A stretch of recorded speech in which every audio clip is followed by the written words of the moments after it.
ladies and gentlemen, don't forget, all right? Make sure you log it in and you remember to check out my good friends over at the Broken Table Podcast live on YouTube.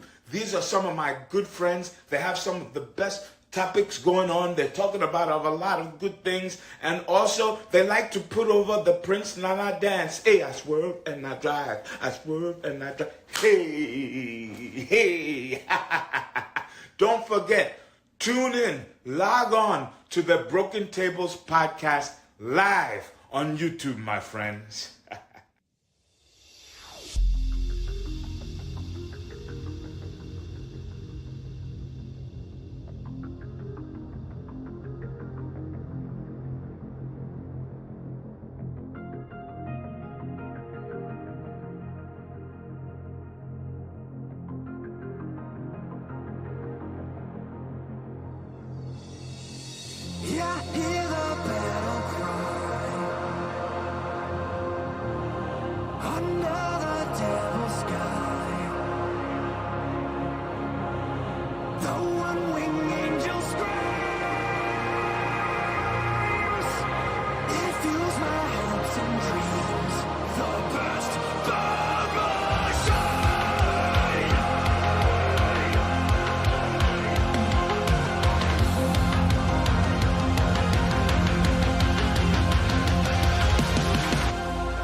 What's going on, guys? Welcome to the Broken Tables Podcast. I'm your host, Jeffrey Vegas, here as always with our reigning, defending, Broken Predictions champion. How you doing tonight, Rome?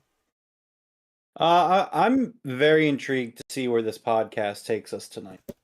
Okay.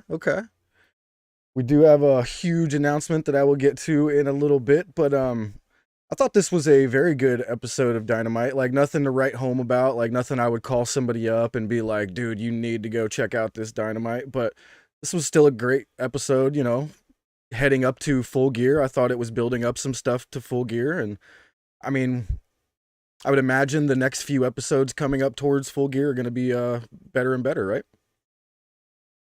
I have some things I want to get off my chest on this podcast that we're going to get into. All right. Well, we'll get to that.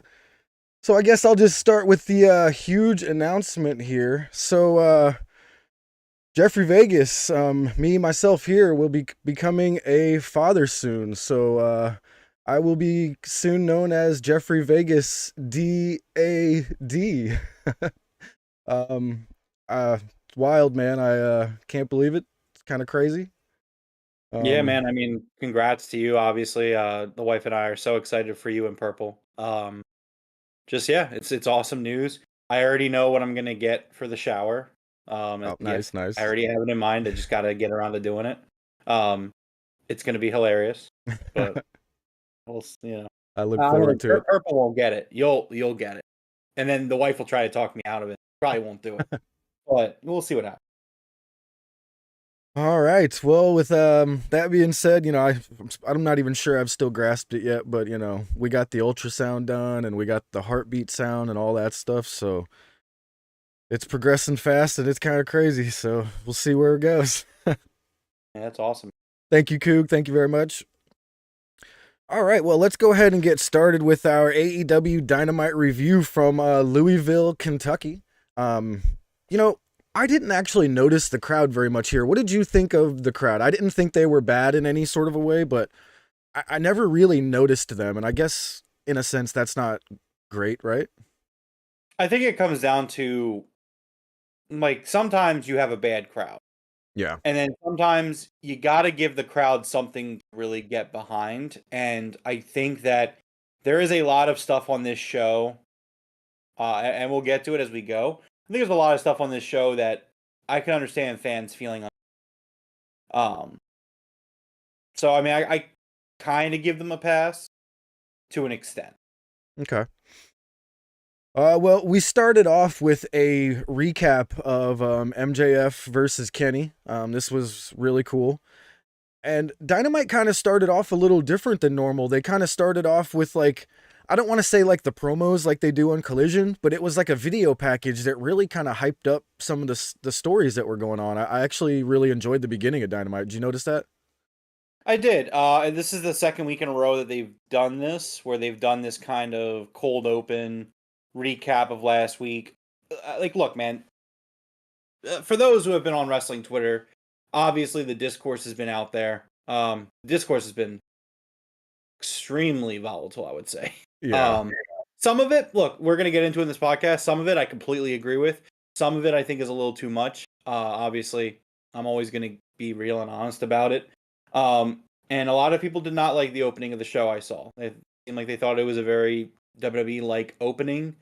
It didn't bother me so much. Like, something that I will say that I like about this show is I do like when they do these episodes of television where there is a storyline that kind of ebbs and flows throughout the entire night. And obviously we saw it here with the MJF storyline. You know, we open the show with it. We have like 3, 4 segments, 5 segments even, I think, with MJF in it that lead to the main event. And you know, I liked it for the most part. I think that it got a little hokey comedy-wise at some points, and we'll talk about it as we get there. Yeah. But I thought this first segment did a great job. I mean, MJF's there. He needs to pick 3 partners by the end of the night.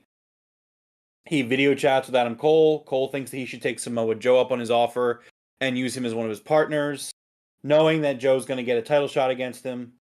Roddy shows up with the Adam thing. So I will say this. This is my first point of the night that I want to point out is I feel like it's starting to run its course. Agreed. I feel like this is the first time where I was not laughing at Roderick Strong. The first time I chuckled. Like, so this time he showed up, I chuckled. When he shows up later in the show, I was just like, why are we doing this again? So I thought it was a good segment, but Roddy shows up, he says that MJF's the devil, and you know, we're just gonna keep acting like he's not. Adam Cole hangs up because he doesn't want to talk to Roddy. And that kind of opens the show. I thought it was a decent segment. Again, I like that they kind of have this storyline going through the show. But I do think that as the night goes on, some parts of it, mostly Roddy and the Kingdom, really kind of run dry as we go. Yes, I completely agree here that the Roddy stuff has absolutely run its course. And, you know, maybe this could be said that sometimes when they find something that actually works, they kind of beat it to death. And this one's absolutely, I think, has been, you know, beaten to death right now. Well, I can understand when you have, like, if you look at other big comedy gimmicks or, like, gimmicks that are funny that have gotten over in AEW, like, they've stayed over. Like, Orange Cassidy, obviously the dude's a great, excellent wrestler, but his comedic part of his routine, of his gimmick, is very entertaining and is still over to this day. Years into AEW's existence. This guy's been there since year 1. Yeah. He was signed at Double or Nothing. So he's not day 1, but he's very close to, you can't get much more day 1 and not be day 1 than Orange Cassidy. Right. And then you got, oh, sorry, go ahead. I was going to say real quick, I just got an ESPN alert here that the 5-game series for Major League Baseball World Series was the least watched in history of television. It was. And look, I mean, I guess we could take a few seconds. So I just want to say that Go ahead. So happy. Here's the thing. Philadelphia Phillies broke my heart. I guess at this point, 2 weeks ago, whatever it's been. It hurt. Time is just a concept. They broke my heart. They choked away their opportunity to go to the World Series, and in my opinion, I think they would have beaten the Rangers and they would have won the World Series. That's just my opinion. My dad messaged me that multiple times. He was like, the Phillies would have kicked the shit out of this team. Like, yeah, and they choked. That being said, and eliminating that from, you know, any rebuttals from any Diamondbacks fans, I've never been so happy to see the downfall of a team that I don't regularly hate. Yeah, you kind of screwed yourself with the bad juju when you decided to plant a flag on another team's field. Yeah, and he got cold right after. So Yeah. You not know only what? do I get to enjoy the fact that they got smoked in the World Series, I get to enjoy the fact that even better than that, nobody gave a fuck. Yeah. That nobody cared about the Diamondbacks. They were a nothing team, and nobody watched them lose in the World Series. Now, you know And what that's great. upsets me the most about the loss is I feel like there's a moment when something that I saw was like, remember Bryce Harper walking into the Citizens Bank Park and he was dressed all in black for Arizona's funeral? Mm-hmm. When I saw that, I was like, oh man, Bryce, you're giving them something, like remember earlier when they were like, attaboy Bryce, and Bryce came back and, hit those 2 home runs. He gave them some ammunition, and I was just like, oh dude. See, I don't think that was it. I mean, what did it for me was the Patrick Beverly jersey in Game 7. That was when I was like, oof. I didn't see that. Yeah, Bryce wore a Patrick Beverly Sixers jersey to the game, and for those that don't know, while I am, Philly guy, Philly sports guy, I don't care much about basketball, and I think the Sixers are a loser organization. I think that they are absolutely frauds from top to bottom, from the office to most of the players, outside of maybe Max. And like I think that guy, he seems like he can ball. I think Joel Embiid constantly comes up short. I'm not a Sixers guy. And I think they're losers. So I mean, you look at the way the James Harden thing went down, the way the Ben Simmons thing before that went down. It's just constantly like losers after losers after whatever. Yeah. Well, When Bryce showed up in that Sixers jersey, I was oof. like, man, show up in a Kelly Green jersey or something. Like, fuck, put on a Right? Flyers jersey, do something else. Do not show up in a Sixers jersey. I'll say, where's some And he winners did. jerseys, man? Yeah, man. Like you know what would have been great and would have definitely gotten the vibes right there if he had showed up in a Kelly Green, AJ Brown. That's what Bryce Right? should have worn. Oh. Bryce really dropped the ball on that. All But right. Well, that being said, let's get back on track here. The Devil Mask, the mysterious person in the Devil Mask shows up after this Roderick Strong, promo with MJF here. And I'm starting to notice something about every time this devil appears now, there's a little bit of static that appears before and after the face comes on. And the biggest trick the devil ever pulled was fooling the world into thinking he doesn't exist, Rome. yeah, yep. That is something that CM Punk said. So it's kind of I'm kind of digging this right now, even though WWE's going hard on the CM Punk references. They're up to like 11 or 12 now. Like, I don't have the list in front of me, but there is a list.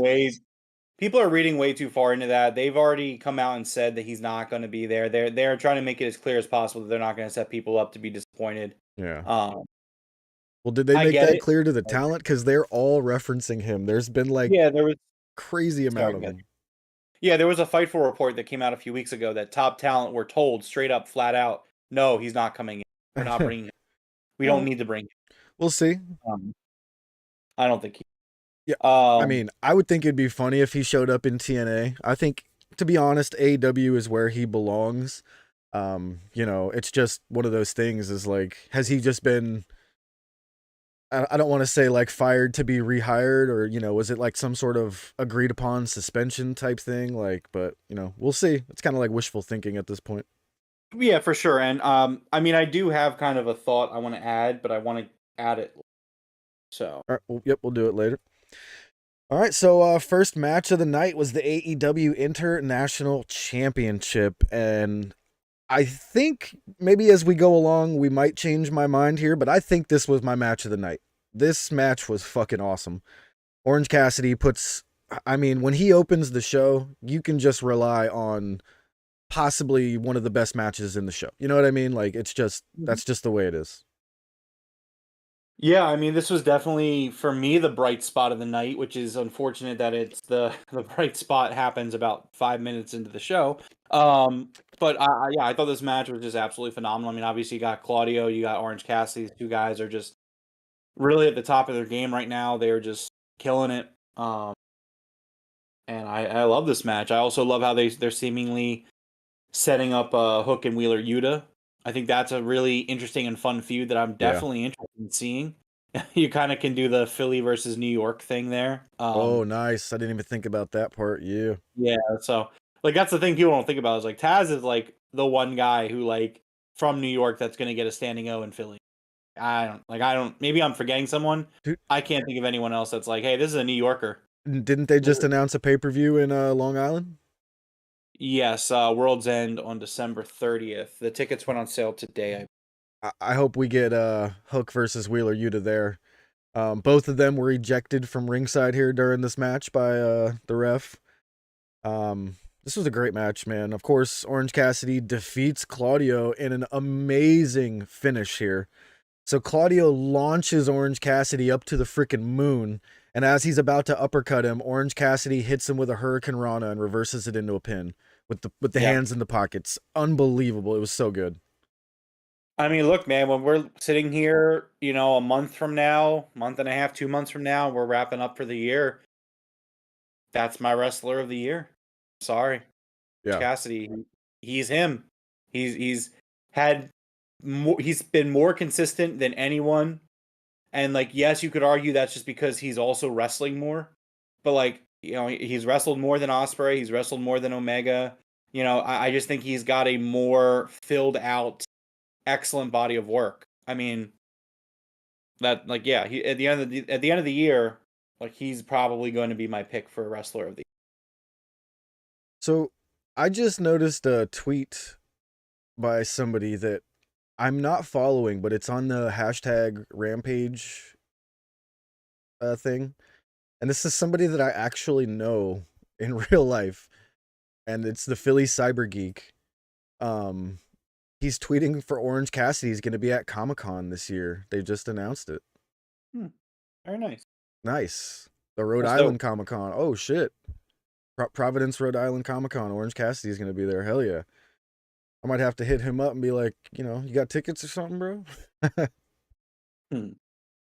So yeah, amazing finish to this match. Absolutely loved that reversal by Orange Cassidy from that freaking uppercut. Dude, he had to have been 10 feet up in the air. Like, Claudio threw him so high up in the air. That was crazy. But great match. Orange Cassidy retains. And after the match, Moxley comes out and absolutely just beats the piss out of Orange Cassidy. To the point where Claudio has to kind of grab him and pull him off of him.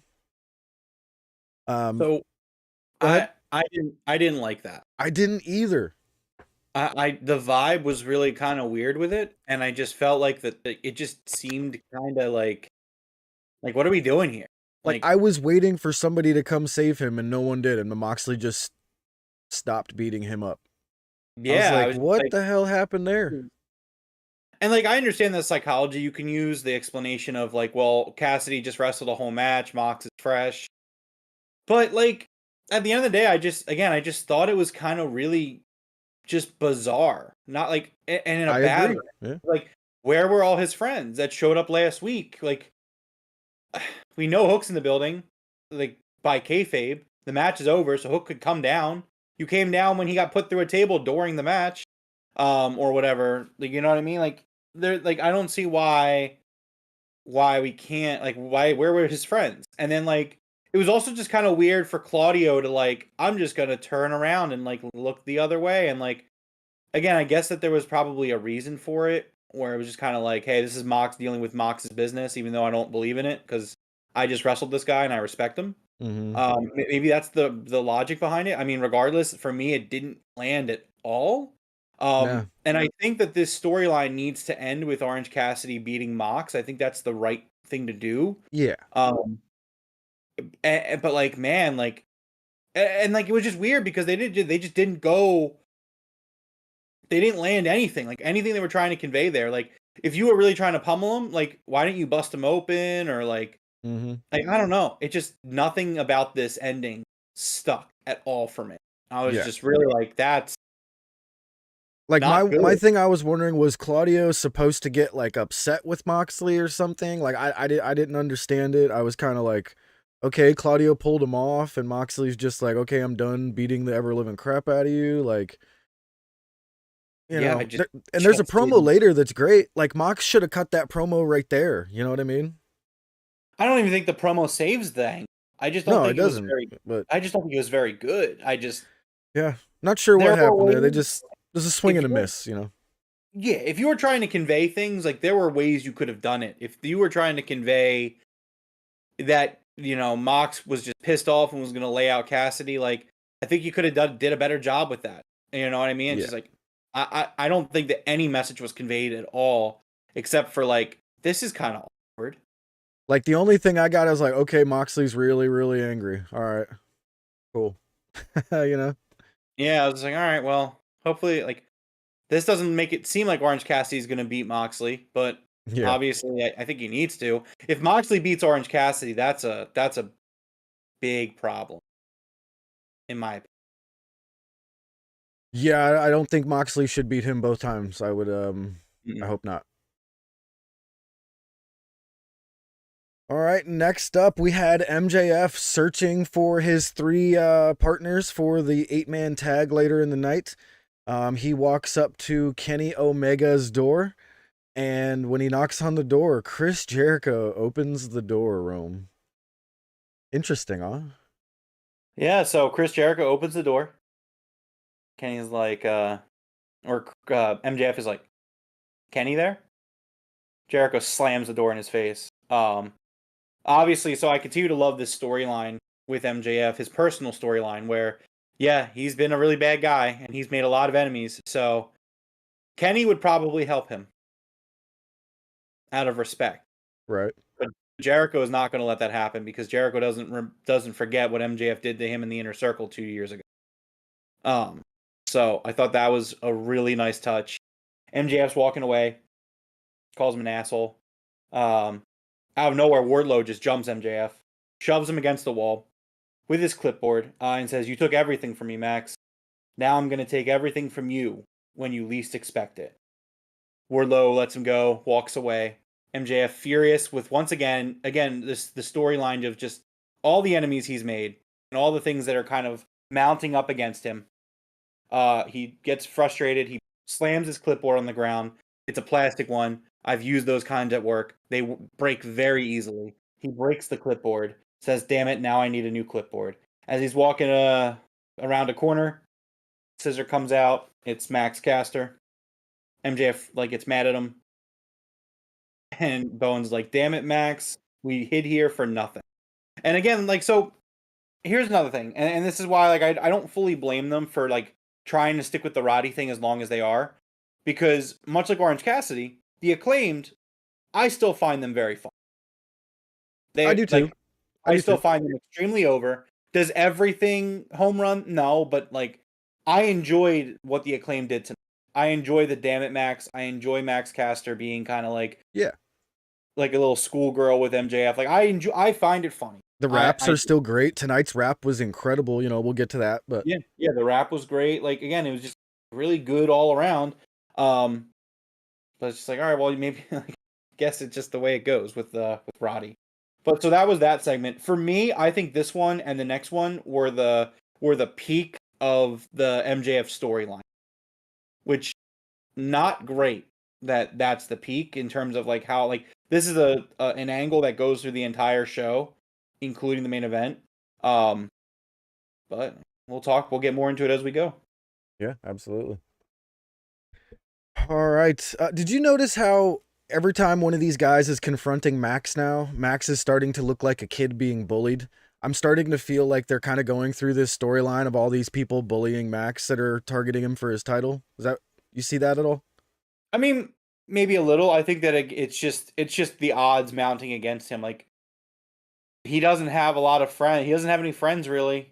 He doesn't have a lot of options.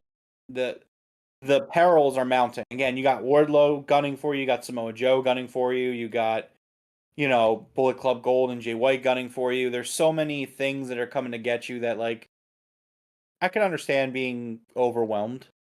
It makes sense. Yeah, I agree.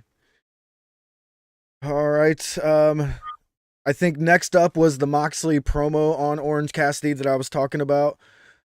Basically what you could take from this is at Full Gear, he is going to basically beat Orange Cassidy within an inch of his life. So I can imagine both guys are going to bleed. But I thought this was a good promo, but like you said, I don't think it saves that little thing they did at the end of the match there. Yeah, so Mox, he says that Ray Fenix was a kamikaze and took him out of commission. In the process, he crashed and burned. Orange Cassidy was there to pick up the scraps. Mox says, I showed you respect in Chicago. And then what did you do? You wrote me off like everyone else did. Well, at Full Gear, maybe you're just the wrong guy in the wrong place at the wrong time. But that's the way it goes. I'm going to beat you within an inch of your life at Full Gear. And again, I agree. I think that this was a really good promo. Orange Cassidy versus Jon Moxley will be an excellent match, especially if they get the finish right. Yeah. But it just doesn't save the angle at the beginning of the show. It doesn't redeem it at all. Just didn't think it was very good. Agreed. I agree. But even though the match was incredible, like if you could have just stopped that right after Claudio loses, Orange Cassidy rolls out of the ring, goes up the ramp, that'd have been 10 out of 10. But, here we are. Next up, we had a surprise for me, at least. The Elite versus the Mogul Embassy. Whose house? Swerve's house. For the for the 6-man tag team championships of Ring of Honor. And I don't know if they announced this ahead of time, but I didn't see it, so I was like, hell yeah. But I think I immediately realized what was going to happen. Apparently they said Prince Nana invoked the rematch clause just as Dynamite was going on the air for kind of like a surprise match, to kind of catch the Elite off guard. Is that how you took it? About 2 hours before the show went live. Oh, okay, a couple hours prior. They announced it like an hour or two before. That's still cool. I actually like that, Yeah. I like the idea of it for sure. Okay. Well, first and foremost, Ring of Honor 6-man tag championships, not seen on Ring of Honor in months. So that's number one. That's just like, let's just get that criticism right out of the way for the match. And like, I'm okay with you defending the Ring of Honor titles on AEW programming, but they need to also be on Ring of Honor programming. The Ring of Honor titles. I look through the Ring of Honor spoilers weekly, and just out of principle, and I look for two things. Number one, are the Iron Savages on Ring of Honor? Because then I know it's not worth it. And then number two, how many champions are going to show up on Ring of Honor this week? And about 99% of the time, it's Athena. And that's... Yeah. Which is unacceptable. I have to agree with you on this one. I think it's Ring of Honor needs to stay Ring of Honor. I don't know what it is. He refuses to leave Ring of Honor as its own thing. So then my next problem, right? Number one, it was absolutely the right call to have Gates of Agony win. And I like how they win. I like Swerve playing the mind games, getting Hangman separated from the Bucks, right? My second issue kind of comes up with the Young. We've discussed it briefly in the Discord. And maybe you can disagree with me on this, but I'm starting to feel more and more strongly of it as the weeks go on. I feel like the Young Bucks at this point are just kind of phoning it in. Like, I just don't feel like they care, which is it looks baffling. It looks like there's something of a storyline going on here. I think we'll get to that, but I think I have felt that way for the last couple of weeks as well. But after seeing what's going on now, I think we might get a little pick me up. I hope so, but looking at it, like, I watch BT regularly. I haven't watched BT in 3 weeks because there hasn't been a BT. It's been, hey, let's let Colt Cabana and Brandon Cutler talk to some fans for 8 minutes. And I'm just like, that's not what I want out of BT at all. So like BTE's gone down the drain last month. Like some of the discourse was like I saw this tweet that like blew me away, and just how ridiculous it is to say at this point, where they were like, damn, I guess CM Punk really just took their smile. And I was just like, CM Punk got fired, and then they signed huge contracts. Like, what do they have to be sad about? Like Bro. they got what they wanted. Like, Bro. what? Okay, so earlier I referenced CM Punk being the guy in the mask, obviously, right? What if the other two are somehow, some way the Bucks? Like, what if they actually did get them to... We'll see. I mean, I'm just throwing shit out there. Everybody, you know. Yeah, yeah, absolutely, as you should. But I just think that like, and yeah, you are correct. There is some sort of story brewing here, and we'll see where it goes. But like, there is just, I just feel like the Young Bucks are, and this breaks my heart to say because they are my favorite tag team, and I think they're the greatest tag team of all time. But I'm just not sure what they're doing here in AEW in 2023. Like I'm just not feeling it. Like I just don't, and it doesn't help. Like remember they won those number one contenders matches, for the tag titles at Wrestle Dream, and that was a month ago. And like we just haven't talked about it. There's been no discussion about it. And then like it was like, oh well, FTR pitched to lose the belts to Ricky and Big Bill, and the winner of the Bucks would face, like FTR would rematch them, and then the Bucks would face them. And like, but like I don't think that storyline's really going anywhere, because that storyline seems like it's shifting. And I'm just like, what are we doing here? What's going on? Like you're just booking stuff and then dropping it. Like that's a big issue that I always had with WWE, is like, it definitely feels like they are the backup cast to Hangman at this point. You know what I mean? And look, and that's fine to an extent, but like, I just feel like the Bucks. I haven't seen the Bucks do anything worthwhile since All In. Like that's the last time I really look at it, like, oh wow, the Bucks had a great match with FTR, and like everything since then has just felt like whatever.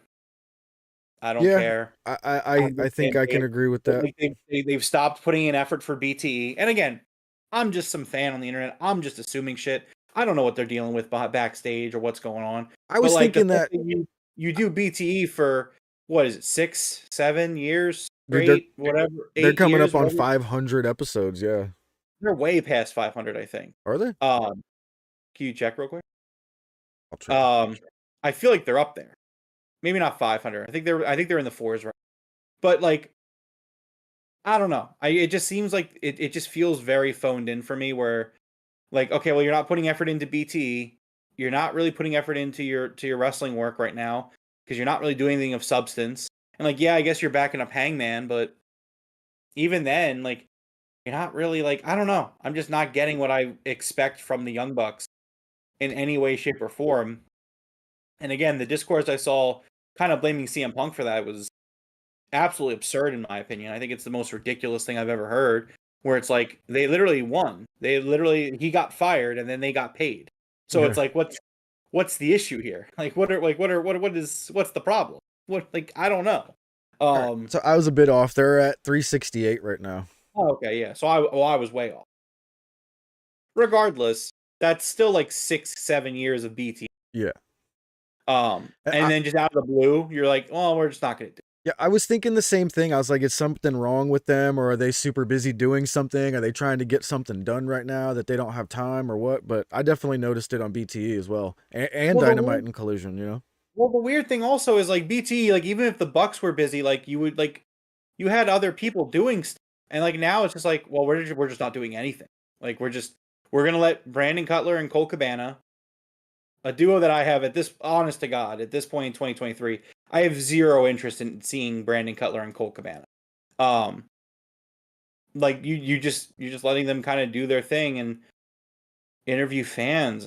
I mean, I guess it's cool as a segment, but like, I'm not tuning into BT to watch that. Just like, right. Okay. I have zero interest in that. So, I mean, I haven't watched the BTEs fully like in like 3 weeks.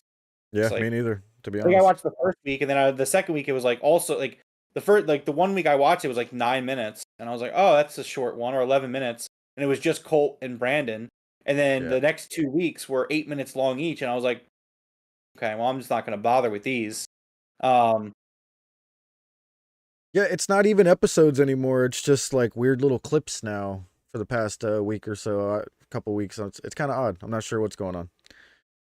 But let's get back to the match here. The Mogul Embassy. In the middle of the match, Swerve comes out. Whose house?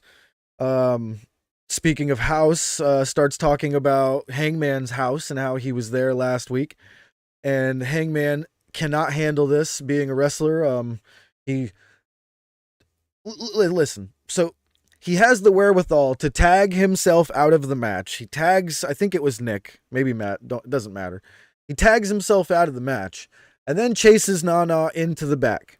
Now he had to have known, because if he had the wherewithal to tag his partner in, he should have realized I'm leaving these guys high and dry as well. Mm-hmm. But Hangman chases Swerve off to the back, leaving the Bucks high and dry to get absolutely annihilated. And the Mogul Embassy wins back their 6-man tags. Brian Cage and the Gates of Agony are your Ring of Honor 6-man tag champions once again. And then they cut to the backstage, and Hangman is brawling with Swerve. They separate them backstage. And we come back to the ring, and the Bucks are absolutely furious. And Matt Jackson picks up a chair and just starts beating the ring with it. This was a little bit of a miss for me as well. Like it was not believable that Matt was angry at the ring post. You know what I mean?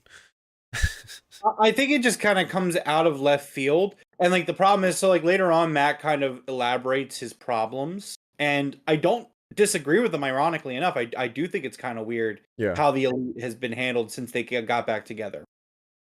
But I mean, that being said, it just seems a little weird that the only real issue that the Bucks have faced since All In was that they lost this match.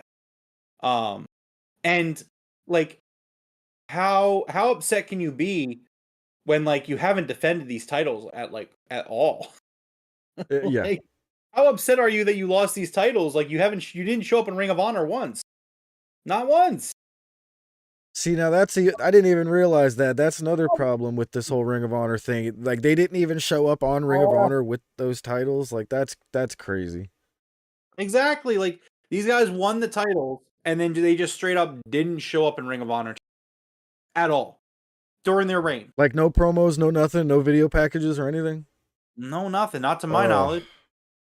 That's like, inexcusable, to be honest. Like, what are we doing here? Like, and I think they defend their titles once, and it was on that championship on the Battle of the Belt. I think they defended the titles on Battle of the Belt. Gotcha. That was it. Oh no, they also defended the titles against the Hardy in Philly. Well, you know, hopefully we'll get away from that soon when we get some sort of a TV deal. You know, we'll see. I'm starting to think we won't. I don't know. Yeah. Next up, we had MJF searching for his partners once again, and he goes to Samoa Joe's door, and he just could not bring himself to knock on the door. And next up was Darby Allin's door, and instead of knocking, he pulls Darby Allin's name off the thing and writes "emo bitch" on it and sticks it back on the wall. I got a little chuckle out of it. It was pretty funny. I thought it was hilarious. I really loved it. It's making me think that we're going to be putting Darby in the World Championship picture coming sometime in the future. Like, you know how all these people are pissed off at MJF and they're all targeting him? He's picking another one now. Now he's going to have another person targeting him. You know what I mean?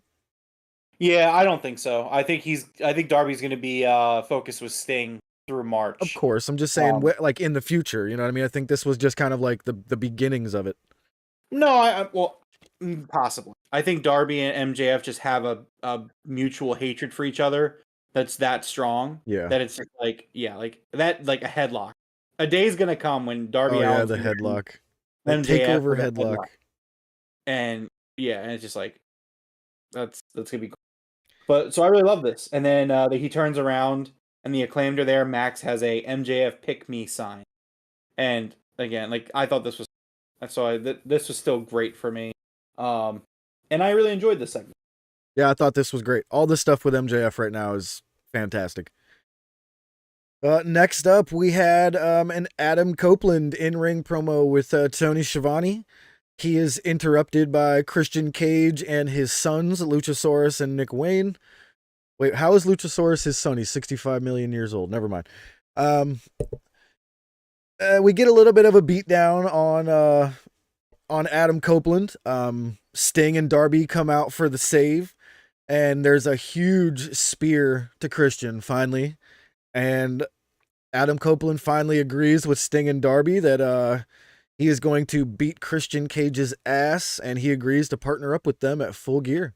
So that should be a fun match, but I'm going to be honest, I really feel like Adam Copeland is going to turn on Sting and Darby. Maybe. We'll see. This segment kind of got saved towards the end for me, because I was going to be really mad if Adam Copeland was going to continue to be a stupid babyface geek here. Yeah. Where he was like, because at the beginning of the promo, it didn't seem like he was willing to fight Christian. And I was just like, oh my God, what is he going to have to do? Like, Christian Cage is going to have to show up at Copeland's house and like threaten Beth Phoenix for Copeland to finally be like, all right, I'll fight you. Because like it was getting ridiculous. And so finally, Adam Copeland spears Christian, which is great. Really liked it. Copeland said that he's going to team up with Darby and Sting at Full Gear. I think it's going to be a great match. I don't think Copeland's going to turn on Darby and Sting, but that's just my opinion. Oh, that's great. You know, I like how we both have a different opinion here. So maybe it'll change by the time we get towards Full Gear. We'll see. For See sure. if they throw any hints out there, like, you know, Copeland giving the side eye to Darby or something like that, you know. All right, next up we had Tony Khan's so-called huge announcement. And here's what I'll say about this, because I see you already grabbing the sunglasses. He announces that next year, August 25th, Wembley Stadium for the second time, and he announces some sort of a discount on tickets, right? Now, is this a big deal? What's that? Not a discount, just the pre-sale starts next Okay, month. the pre-sale start. I thought there was something about if you're on the list, you get like a discount or something, but either way, it's announcing the tickets are going to be going on sale. Now, is this a big announcement for a company like AEW to be announcing their second ever stadium show? Yeah, but I think it's entirely missing, completely missing what fans who are watching a Dynamite are looking for in a huge announcement. You know what I mean? So, usually here on the podcast, I use these glasses to convey a point where, you know, I have like either a hot take or I'm healing it up a little bit. You know, maybe I dive into a character or something like that. I don't want to use the glasses today, so I'm not going to. That being said, I have an extreme amount of issues with this show tonight. Extremely strong issues, and one of them, the biggest one, please do not watch WWE. Sergio, That's a great line, Sergio. We do not watch WWE, so we're right there with you, man. Sergio Chicolella. Sergio, I will leave professional wrestling behind before I go back to WWE. Do not worry. Because I love pro wrestling too much to watch a bastardized version. Anyways. Hello, Matthew. My X-Pac? Maybe. Oh. What up, Matthew? So here's the thing, right? So Tony Khan, he announces that he has an important announcement for Dynamite. And so my thing is, so a lot of people get underwhelmed by some of Tony Khan's announcements. And I always tell people, and I always say it, that like, look at the wording and like, let that gauge how you should feel about this. Now, when he has a surprise announcement, like whatever it is. So he said that this was an important announcement. The last few times he said that he had an important announcement, it was number one, Collision being a thing. Yeah, which is And huge. then which is huge. And then number 2, All In being at Wembley being a thing, which is again huge. So going into tonight, I didn't know what to expect. But when I saw Tony Khan and Nigel McGuinness standing there, I was like, okay. And what followed was just the most, like, not hearing your customers, not hearing your fan base at tone deaf. Sorry, that's what I'm looking for. The most tone deaf, like, just ass backwards announcement of Wembley All In, the tickets going on sale on December 1st, a month from yesterday when the show happened. Yeah. And like, here's my thing, right? Tony Khan's a promoter, and it's his job to promote his shows. And for those that get upset about that, that's silly. Should Tony Khan be talking about this on his show? Absolutely, he should. Yes. The problem where the disconnect comes in is that you hyped this as a huge announcement, an important announcement for your fan. Now, if Tony had not already revealed that All In was returning to Wembley, I would give it a pass. Yeah. Because like in the Discord, Nat, she had missed that after All In, where they legitimately mentioned it during the show that they were going to be back next year. So she was like, "Oh, this is a huge announcement." And then I was like, "No, it's not, because they'd already announced that. The announcement is that the tickets are going on sale mad fucking early because they're going to try to beat their record." Which, as a company and as a fan and customer and believer in the company, someone who is a day one connection with this company, I want them to pass the All In. And again, that's also not what this is about. But at the end of the day, you hype up this announcement, and it just shows that you have a complete lack of awareness of your customer base right now. That, with 2 other things that happened in the last 24 hours that we'll talk about, like it is a trilogy, trifecta, a triforce, if you would, of just 3 things that just show me that I just don't think Tony Khan is either A, listens to his customers, B, cares what his customers say at this point, or C, both. It just comes out as extremely tone deaf. I saw a tweet today from Brandon Thurston at WrestleNomic that I really liked, and I'm going to read it real quick because I want to share it. He said, hyping a mystery announcement and revealing it's a ticket on sale date, even for AEW's biggest show, demonstrates an astonishing disconnection with what fans care about. Who could possibly take seriously the inevitable, nextly heavily hyped major announcement? This, among other things, should raise questions as to whether Tony Khan is creating a work environment where smart people are willing to challenge him on decision, and if so, whether he's either listening to them at all. And I just think that this was a home run, grand slam, touchdown, whatever you want to say, tweet from Brandon Thurston, where like it really raises questions. Like, is anyone there backstage? Because like we know that the people in this company are online. Like, we know that wrestlers and like people are online that work at this company, and they know what the expectation is from fans. Nobody said to Tony like, "Hey man, this is not gonna go well. Like, you are overhyping an on sale date for tickets. Probably shouldn't do it." So like, was that the case where nobody had the balls to say anything? Or was it people said something to Tony and Tony was like, "I'm just going to do what I want"? This was probably the first time where Tony's, huge announcement, whatever you want to call it, actually ruined it for any of the future ones he does down the line for me. Like Brandon Thurston said, like, how could you take any of them seriously from now on? Now, don't get me wrong. I do feel like he's going to have bigger announcements in the future, obviously. But when I hear him say it, it's not going to make me perk up in my chair anymore. I'm not going to be like, "Oh shit, let's retweet that shit." You know what I mean? Like, that's not going to happen anymore. I mean, yeah, you had a big announcement tonight, which yours was big. Yeah. But like, you were mocking Tony Khan in your announcements of your announcement, which I loved. I thought it was funny. You had me cracking up today. Because I saw what you were doing. You know me. I love commitments to a bit. I'm all about bits. Appreciate I'm a that. guy of bits. Yeah, for sure.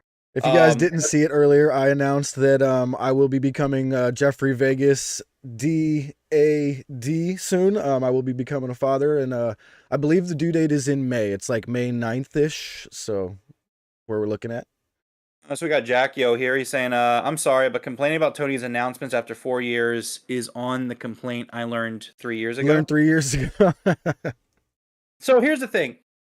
And I've historically kind of been a guy that I think that most of Tony's announcements, a lot of people crack jokes on them. I think almost all of them have been worth hyping up to this point.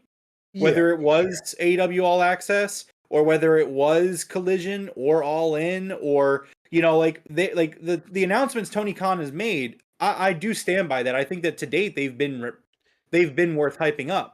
Or like last month when he announced that he was donating the $1 million worth of toys to charity for the AEW toys. Yeah. Like he made it very clear that was a special announcement. And like for me, like again, it's all about the wording, and I think that's really cool. That's a special announcement. It's not huge, it's not important, but it's cool. And I think you and I, though, because we do a podcast about it, we look at it a little bit differently than someone who's a normal fan sometimes too. Because a normal fan just looks at like, what's the product being put on television for me? When you and I are kind of looking at the overall, like how is it helping the company as well, and all of that type of thing. So like, yeah, I think that in the long scheme of things, all of those announcements he's done over the time have been fairly well received, and they were what's the word I'm looking for? They were warranted, This is one of the first times where I've really been like, Tony, really? Like seriously, man, Yeah, but I totally get it. If you were out 3 years ago, I get that. If you were just as a casual fan that watches, I can see that.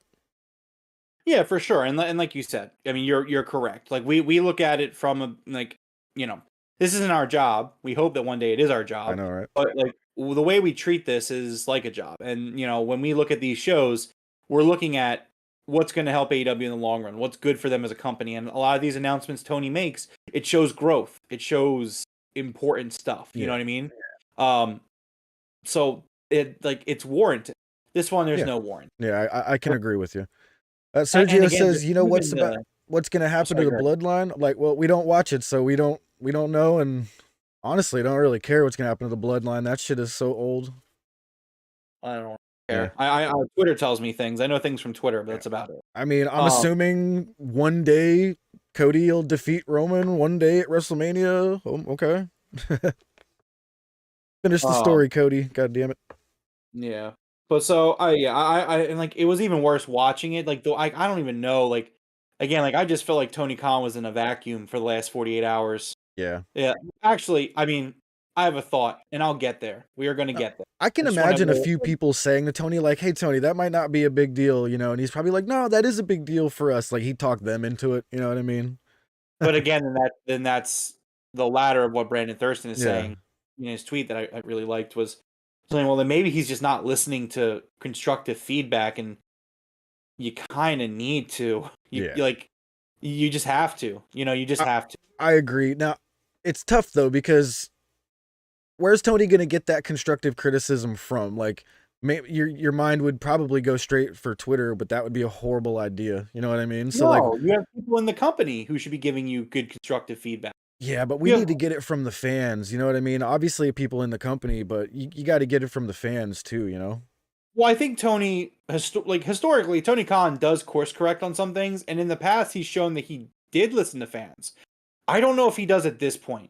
Like and like it's unfortunate to say, and he can definitely prove us wrong, and he can show us. But again, like I would say, at least the last 24 hours are an indictment against his ability to listen to his fans, and that was something that's always made Tony really endearing, to me personally and to a lot of people. Remember, so to kind of see Tony be tone deaf. Remember what I said a little while ago about Tony running all these different shows and sports teams? Like it's got to run you thin one day, Right, and that's again, I think it's why you really should be leaning on your people. And if your people aren't doing a good job, then you don't have the right people in the building. Yeah. The CMLL deal is a huge deal, Coog. I agree with that. I mean, I can't believe he got them to agree with, it is wild, but Yeah, no, and for sure, Coog, and it is a huge deal, and like obviously, look, this is not like the funeral of AEW. This is not like I'm hanging it up and I'm done. But like as someone who on multiple levels wants to see AEW succeed, as a fan, I'm a day one fan. I've been there since day one, and I want AEW to succeed, and I want it to prosper. That's number one. Number two, I enjoy doing this podcast. I love doing the podcast. If AEW doesn't exist, we're like I don't know how Jeff feels. I'm just going to be doing gaming podcasts. Yeah. So like Bro. I don't want to not do a podcast about pro wrestling because I really enjoy it. So I'm sorry, kind of go ahead. amazed right now. The algorithm has blessed us with 2 anti-WWE people tonight in chat. Jack and Sergio, thank you guys very much. Normally we don't get the anti-WWE crowd very often, but hit that subscribe button, join us. That's what we do over here. Join the Yeah, Discord. absolutely. We got a whole Yes. anti-WWE channel. But so like I want AEW to do well, Coog. Like it's coming from a place of absolute care from the bottom of my heart. Sometimes you need to do tough love, and like this is that time where I don't want to see AEW fail or go out of business or go under. And again, there are 3 things that I saw in the last 24 hours, the trifecta, that have me feeling the way I feel, where like I'm fucking sitting around listening to American Pie. Like, damn, is the music dead? Like that's where I was at today because I was so annoyed and irritated. And I'm not a doomer and gloomer. I'm not. But like it's got to get better. And today and yesterday was not the day to show that it has gotten better. Yeah. But we can move on. Again, this Tony Khan announcement was let's terrible. Just absolutely terrible. I don't understand why. All right. Well, we did we needed to address that. We really did. That was the first time I really felt like, I was like, Tony, damn it. You ruined it. But Sure. Next up, we had the Don Callis family joining commentary for Chris Jericho and Kenny Omega, the Golden Jets. If you don't understand their name, it's a reference to the Winnipeg Jets. They're both from Winnipeg. It's a hockey team. There you go, Canada. Versus Daddy Magic and Cool Hand Angelo Parker. Now, are they still using the names Daddy Magic and Angelo Parker that were given to them by Jericho, who they're now facing in a match? Yes. Okay, I'm just checking, but I don't really have a problem with that. I'm just kind of like, those names have been ridiculous for a long time. I would really like for 2.0 to come back with Red Death, Daniel Garcia, their son, but we'll see. So this was actually a really good match. I was very surprised at when Jericho got that hot tag here. Jericho looked great. He was doing all of his classic moves and springboards off the ropes, and I saw no signs of his old age other, than just physical, my eyeballs. You know what I'm saying? Like, I thought this was a great match. Don Callis on commentary was great. Big Will Hobbs was standing right behind Taz. I loved how Taz was kind of like, normally I would be bothered with Will Hobbs behind me, but we're still cool, Like, that was pretty good. I enjoyed this. This match didn't really hit for me. No? No, it didn't. I just couldn't get into it. Because you knew Paul White was coming, though, right? Mostly, yeah. And we'll talk about that in a second. But also, so like, here's the thing. Another thing that's kind of been bugging me is, so Tony Khan, and we've talked about this in the past. I feel like Tony has kind of almost like a fear of like booking like stars and top guys against each other. And so like for me personally, I was kind of like, why is Kenny Omega, Chris Jericho facing Menard and Parker? Like like why wouldn't you have them get wins over, I don't know, like Fletcher and Hobbs or something like that? Like it just seems kind of redundant, and especially in the case of the storyline where this has been going on it's November, Jeff. This storyline has been going on since like June, July, like May. Yeah. And not once, to my like remind me if I'm mistaken, but to this point, not once has Kenny Omega and Chris Jericho gotten one over on Don Callis and Konosuke Takeshita. Like, it just hasn't happened yet. And so, like, at this point, Kenny and Chris are just kind of coming off as losers. Because it's like, you can't beat any of these guys. Like, Chris got destroyed by Hobb. Kenny keeps getting beaten by Takeshita. Kenny and Chris teamed up, and it's like this super dream team. They can't get the job done. And they keep losing and losing and losing and losing. And then we get to this point where, like, you have an opportunity here where you want Kenny and Chris Jericho to pick up a win, so that way you can set up for this big street fight in 2 weeks, right? Why is the thought process like, well, Kenny and Chris have yet to beat anyone on Don Callis' team yet? It's literally, if you have a scoreboard, it's like the Don Callis family 6 or 5, whatever it is. Yeah. And then Kenny and Chris 0. Goose egg. We're going into the fourth quarter, and the other team is putting in their backup quarterback. That's how lopsided we are at this. Kenny did beat Kyle, but he wasn't on the Callis family, even though he is now, right?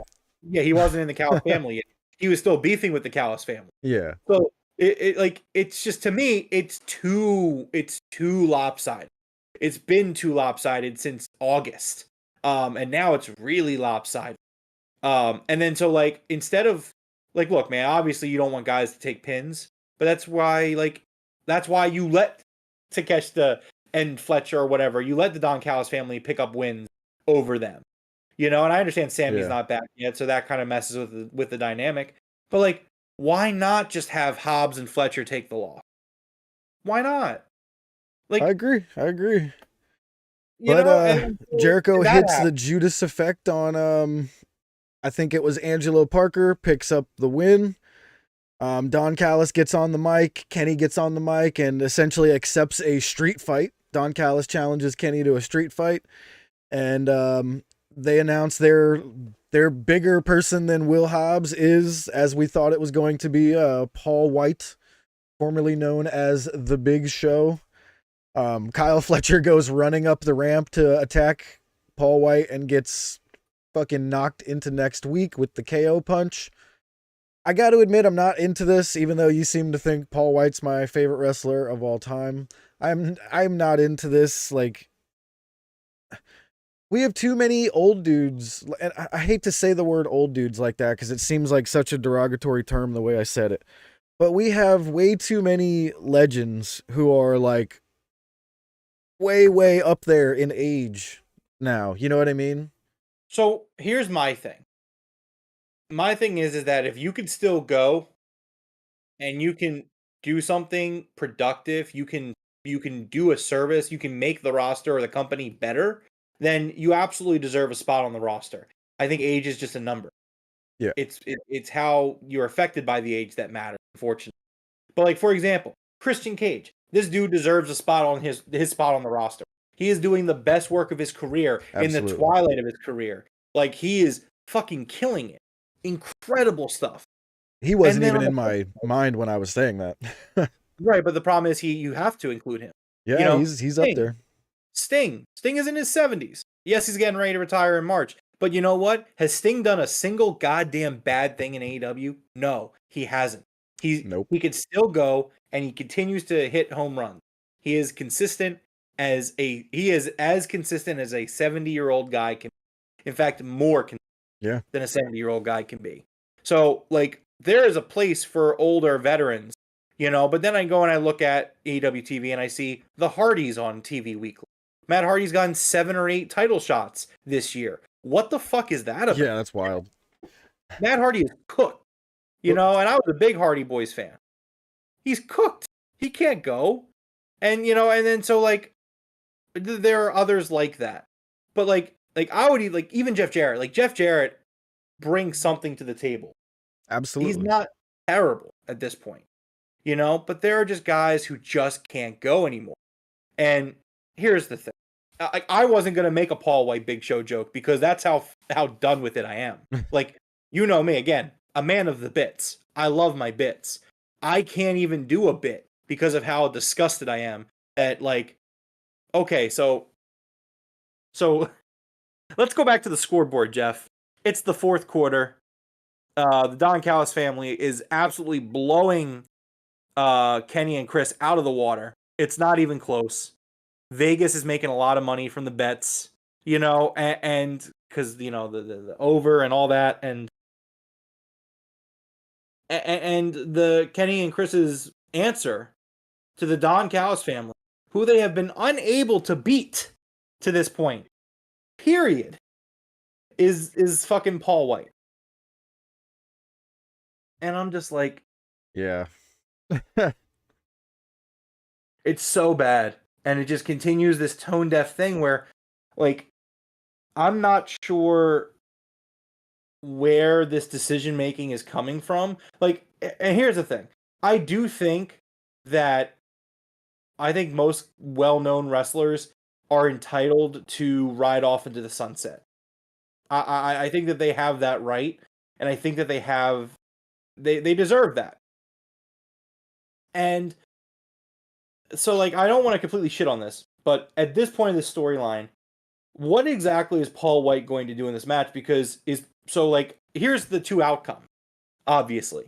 Either the Don Callis family is going to lose, which means Paul White is going to probably bury Hobbs, or someone of that, or something of those along those lines.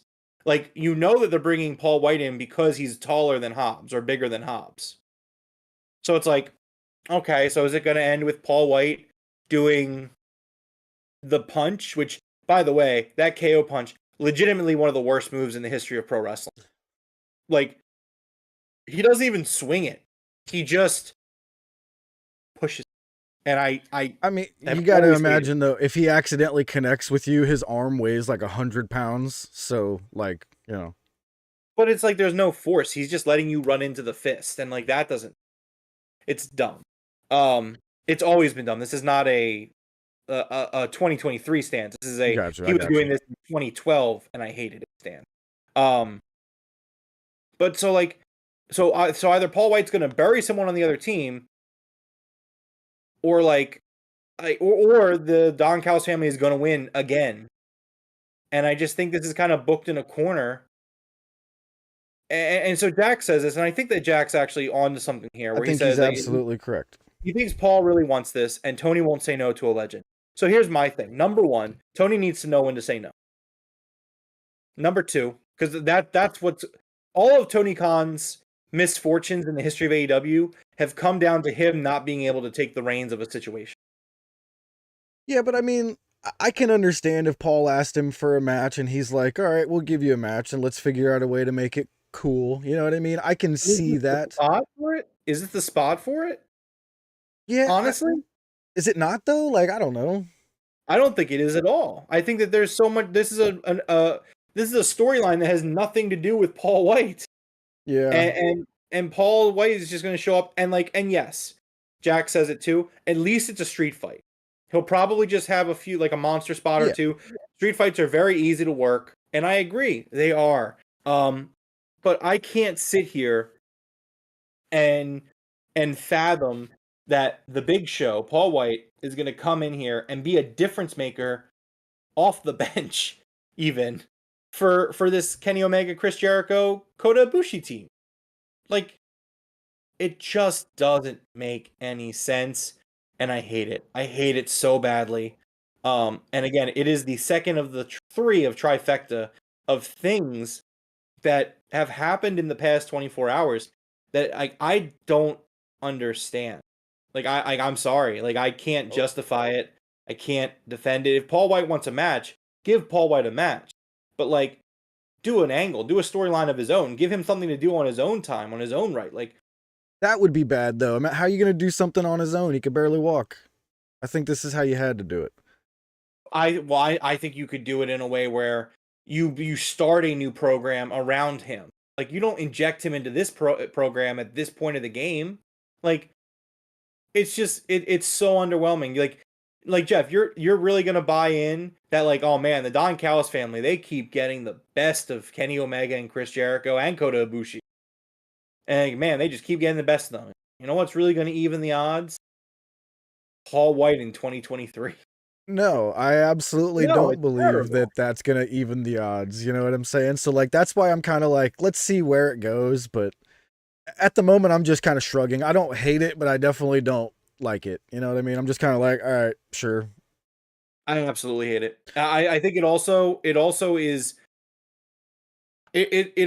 kind of like the beginning, and again, could be an overreaction, but it just feels like we're kind of hitting a point of frustration that I always had with WWE, where it's like, man, there are a lot of old guys that can't go anymore who are just taking up TV time from the young guys who could really go and are starving for an opportunity. And I see that here.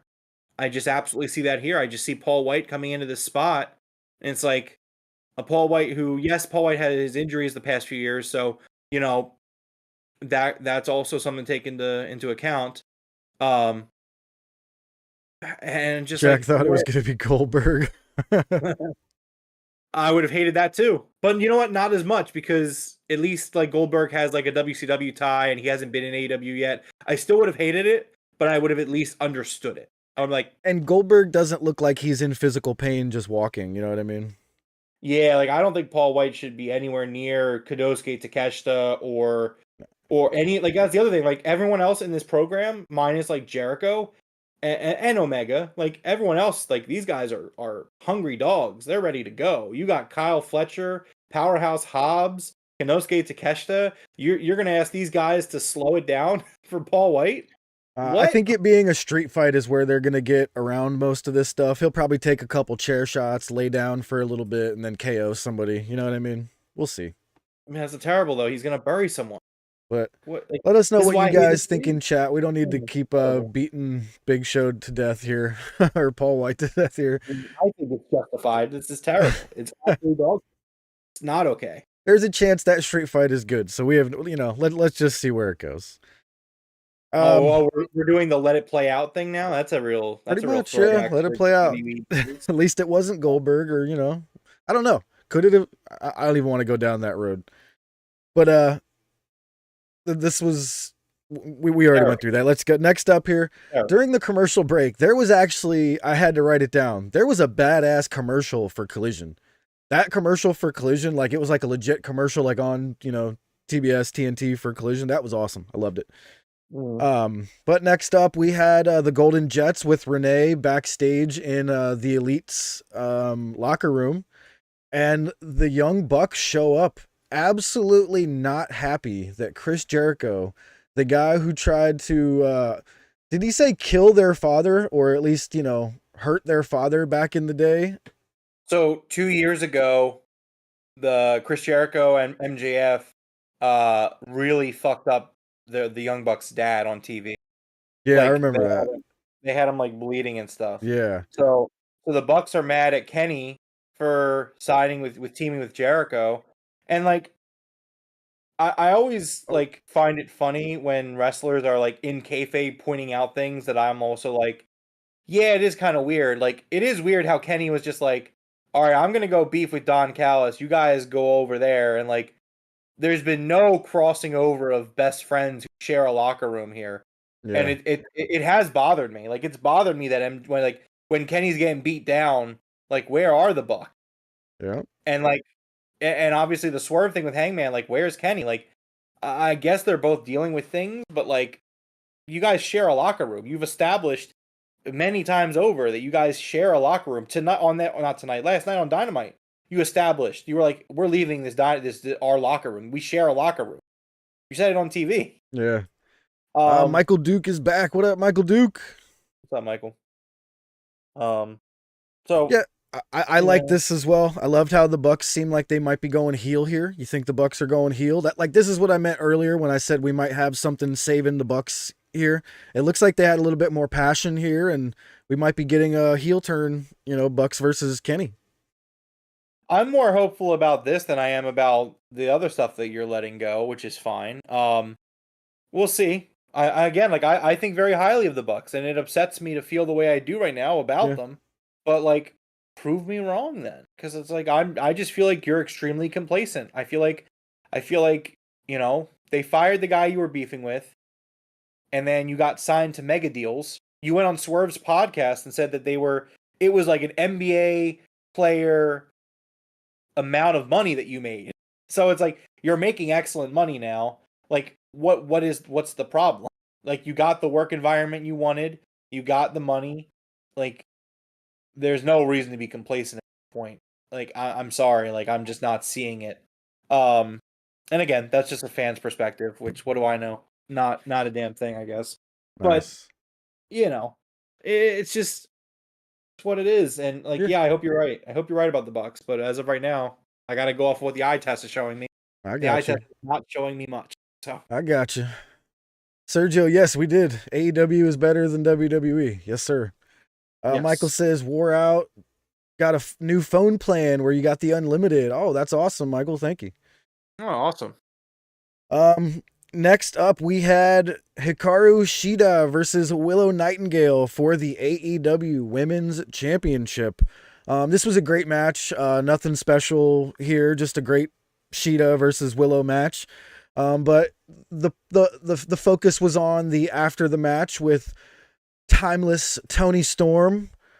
She comes out to the top of the ramp trying to steal Hikaru Shida's spotlight once again. And this time, Hikaru Shida was not having it. She's like, you are not stealing my spotlight this time. And Shida comes running up the ramp and absolutely annihilates Toni Storm with a huge V-trigger, it looked like. It wasn't a katana. That was definitely a V-trigger, I believe. She attacks Toni Storm, and Toni Storm runs off the stage. And this leaves Willow Nightingale behind. Oh, geez. This leaves Willow Nightingale behind in the ring, and the lights go out. When the lights come back on, we've got Julia Hart standing face to face with Willow Nightingale. Sky Blue comes out to kind of step in between them, and Sky Blue hits Julia Hart with the blue mist.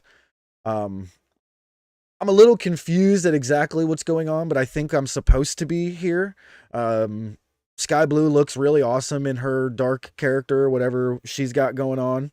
But her attacking Julia Hart, I'm still kind of, like I said, confused where it's going, but I'm definitely intrigued. Looks like you didn't enjoy this as much as I did. No, I did not, Jeff. So here's my so we love I've made it clear. I love the Julia Hart character. And I was very intrigued to see where we were gonna go with the the Sky Blue storyline. She got misted. We know what the mist does to people. It affects people. Usually it turns them heel. Not always. Yeah. But most, like 95% of the time, it usually turns them heel in some way. So I thought that a Sky Blue, who really is just looking to take that next step, I thought that this opportunity to kind of do a character change and do something different from what she was doing was going to be that opportunity for her. So I was very excited to see where we were going to go with this. Imagine my utter disappointment to find out that they were just playing the long game to do a swerve, and that Sky Blue is not doing it undergo a character change. She's gonna probably come out next week with her gear on and her backwards hat and happy go lucky, geeky baby face. Oh, so you thinking she was faking it all? Like, absolutely, she turned around. She clearly is not aligning with Julia Hart here. Like that's clearly not what's going on. When she turned to the camera, she still didn't have that like happy, No, Sky the makeup Blue was thing blue. going on. It wasn't black anymore. Blue. So Yeah. I could be wrong. I'm just gonna say how I interpreted the angle. Yeah. If I didn't interpret it correctly, then we'll see what happens, and we'll be sitting here next week, and I'll be like, oh, I was wrong. But I interpreted it as that Sky Blue is going to not be affected by the mist. They were just fucking with Julia Hart at this point. Which is dumb to go this long just to do like psych, LOL. Like, yeah, I hope that's not what they're doing. I hope not. Willow thing lasted like a week or two, and then she was like, no, I'm not. Yeah. Okay. To have Julia do the same thing and drag it out by like a month and a half, it goes nowhere. So we went nowhere with this storyline for a month and a half. It was just, oh, okay, so we're not even gonna get Julia or we're not even gonna get Willow versus Sky Blue. We're not gonna do that. Just all that build up for nothing, for a swerve. And then like this is just speculation, but like I'm gonna be really kind of irritated if they're doing this. So people are speculating. So Julia got hit with the blue mist, and like I guess the next day, like today, she did like a photo shoot, and it was like the first like normal photo shoot she's done since joining the House of Black. Like she was just kind of like Yeah. just normal Julia, like a regular human being, not like all dark and gloomy and stuff. And like she had a little bit of blue in her hair still, probably. People are speculating from the show, and I was like, and people are like, "Oh, is the blue mist gonna like turn her like make her not the evil Julia Hart anymore?" And I was like, "Fuck, I hope not," because that was a really interesting character. That like the last time she was on TV before she went out for her wedding, like I thought it was like the best work she's done to date. So I'm gonna be like super disappointed in the creative if they're like, all right, well, time to just destroy this character. I was Yeah. man, Sergio says, "Who likes Triple H?" Nobody, Sergio. We call him Triple L around here. Yeah, nobody. Jack says, "Why isn't AEW flat out stealing ideas from Stardom? There's a lot of the women's division that would be helped greatly if they simply watched some Stardom." Well, Coog, I'm sure Coog would agree with you on some of that. He is like the Joshi fanatic around here. I think you guys would get along great. I'm not a big one for stealing ideas, but definitely taking some things from Stardom would be a good idea. Stardom seems to have a pretty good show over there. So, I mean, I will say this. I see a lot of irony in the thought that so like yesterday morning, AEW put out a video collab with Doja Cat. oh, it To was like amazing. I loved it. incredible video, really hypes up the women's division. And then I watch Dynamite, and I just feel like we de-invested in the women's division. Dude, yeah, where was that? That video should have aired on Dynamite like a freaking world premiere music video or something. Like, that's a legit Doja Cat music video for AEW. Well, not Where even is it? that. Like my thing was like watching this. So this was the only women's segment on the TV tonight or last night, which that's fine. I mean, like unfortunately, and this isn't my opinion, but it doesn't seem like women's wrestling draws much, so they don't put a lot on the TV. I'm Yeah, not but I wrong feel like there. when they do it right, it does though. Remember when the Bunny and Anna Jay beat Roman Reigns in the ratings a couple years ago? Yeah. Like, when they do No, it right, it works. look, I get it. And again, that's not my opinion. I know. For me, women's wrestling draws. For me personally, I will sit down to watch my favorite women's wrestlers do their stuff. So this is not me saying that I think this, but I'm just saying they look at the ratings, they look at the quarters, and they see that people are not tuning in to watch women's wrestling. So Yeah. they don't load the show up with women's wrestling. And so like for me, you do this really cool Doja Cat video, and then what do I see on Dynamite? I see you possibly like kind of devaluing the women's division where it's like, oh man, Sky Blue was going to do something really cool. Now she's not. And like, again, speculation on the fans' part, but like, if the Julia Hart character is going to go away, that fucking sucks. Like, that's just not good. And I don't mean to be super down on this episode, but like, this is stuff that I No, see, see, and like, I actually, yeah, I disagree with that on this one. I thought this championship match was great, and I thought the after was great. I loved all of it, so I thought they did pretty good here for. I do wish we had another match for the women's division, though, now that I'm looking at it. We only had the one. That was like the only thing the women were involved there, right? So, well, yes, it was. But let me push back with a critical question. Not critical in terms of that, but like a critical thinking, like devil's advocate question. So, like, you're okay with like I love the match, by the way. The Willow and Cheetah was great. I love the match. My issues are with the post match. So my question to you is: so you're okay with them kind of just like bullshitting this storyline for a month and a half just to drop it with no significance or no consequence? Like you're just What do you mean it was dropped? Now we're gonna get Sky Blue versus Julia Hart. yeah, but like I don't know. You don't Nothing think that was they drew dropped. out that he's like a Like, if long they were time? faking that shit with all right, if Sky Blue has been faking it the entire time, then I am 100% like that was dumb. But I still feel like Sky Blue has kind of gotten like a more serious dark character at the moment. Um And I'm wondering if she's like fighting it, you know what I mean? Like the darkness is turning blue, and maybe when she finally defeats Julia, that'll be like her defeating the darkness and she'll go back to normal. But I don't exactly I don't have a problem with anything yet, as far as I can tell. I think I'm okay with it so far. I hope you're right. I Yeah. don't think you are. I think that. Sorry. I think it's bad storytelling. I think it's they were telling a story and then they just kind of like dropped it. And like I mean, yes, they're going to do Julia versus they're probably going to do Julia versus Sky Blue, mhm. and that's great. Um, but I don't know. I think the storyline. I'm not a fan of where it went. I'm not a fan of the creative personally. I mean, Oh. I think I see where you kind of might have flipped on it is when Sky Blue looked like she was gonna miss Willow, but then Yeah. turned around. Like I'm just not. I don't know. My problem is that I thought Sky Blue was going to take an interesting character evolution here and align with Julia Hart and do something different Okay, because again, like we've talked about Sky Blue, right, and her I see evolution what you're and saying. how Okay, great she's gotten in the ring and how much better she's gotten and how she's improved. And I said, I'm like, it's probably like a month or two ago at this point. I was like, man, I think Sky Blue's ready to take that next step and do something interesting in a character slash storyline way. And so I was under the impression and the hope that this was going to be the next step for Sky Blue. Kind of like how Julia Hart took a similar step, where it's like Julia Hart went from, someone with, potential but not a lot of promise doing the cheerleader thing. And then like what happened? She took this evolution to a different character and it's really been a home run. And she's really come into her own as this character.